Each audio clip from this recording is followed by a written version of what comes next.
नमस्कार मित्रों। आज चिंतन में उज्जवल भविष्य का निर्माण।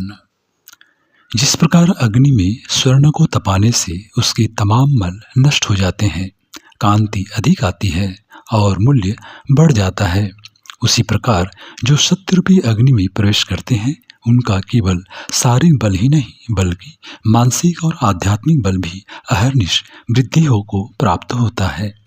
सच्चा तप निर्बल को सबल, निर्धन को धनी, प्रजा को राजा, शूद्र को ब्राह्मण, दैत्य को देवता, दास को स्वामी और भिक्षु को दाता बना देता है। सच्चे तप का भाव उस देशभक्ति में है जो अपने देश एवं अपनी जाति के गौरव और प्रतिष्ठा, कीर्ति और मान, संपत्ति और ऐश्वर्य की वृद्धि और उन्नति की दृढ़ इच्छा रखता है। अनेक प्रकार के दुखों, कष्टों और संकटों को सहन करने, कठिन से कठिन मेहनत और श्रम को उठाने और विघ्नों से मुकाबला करने के लिए उद्यत रहता है। जिन व्यक्तियों में तपस्या नहीं, जो मुसीबतों, विघ्नों और आफतों का मुकाबला करने से घबराते हैं, जो इन्हीं को सहन नहीं कर सकते, जो भूख और प्यास, सर्दी और गर्मी, धूप और छां, कोमल और कठोर, मीठा और खट्टा आदि द्वंद्वों के दास हैं, वे संसार पे युद्धपोत में कदापि कृतकृत्य नहीं हो सकते। हम व्यर्थ ही दुखों में रोते हैं, अपने भाग्य या ईश्वर को कोसते हैं।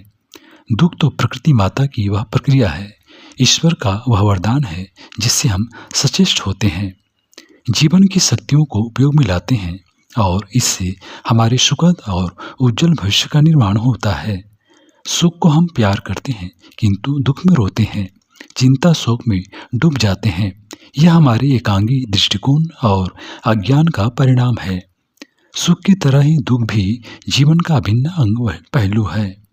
यदि दुख न रहे तो हम सुख से उब जाएंगे, सुख के मादक नशे में एक दूसरे का नाश कर लेंगे।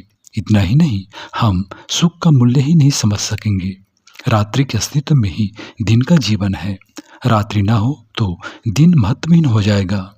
जिस तरह रात और दिन एक ही काल के दो पहलू हैं, उसी तरह सुख दुख भी हमारे जीवन के दो पहलू हैं। जिस तरह रात के बाद दिन और दिन के बाद रात आती है, उसी तरह दुख के बाद सुख और सुख के बाद दुख का क्रम चलता ही रहता है। मित्रों, आवश्यकता इस बात की है कि सुख की तरह ही हम दुख का भी स्वागत करें, उसमें शांत मना, स्थिर, दृढ़ रहकर अपने कर्तव्य में लगे रहें। स्मरण रखिए, जीवन के शाश्वत मूल्यों को समझ लेने पर, कर्तव्य में जुट जाने पर कठिनाई, दुख नाम की कोई वस्तु शेष नहीं रहती।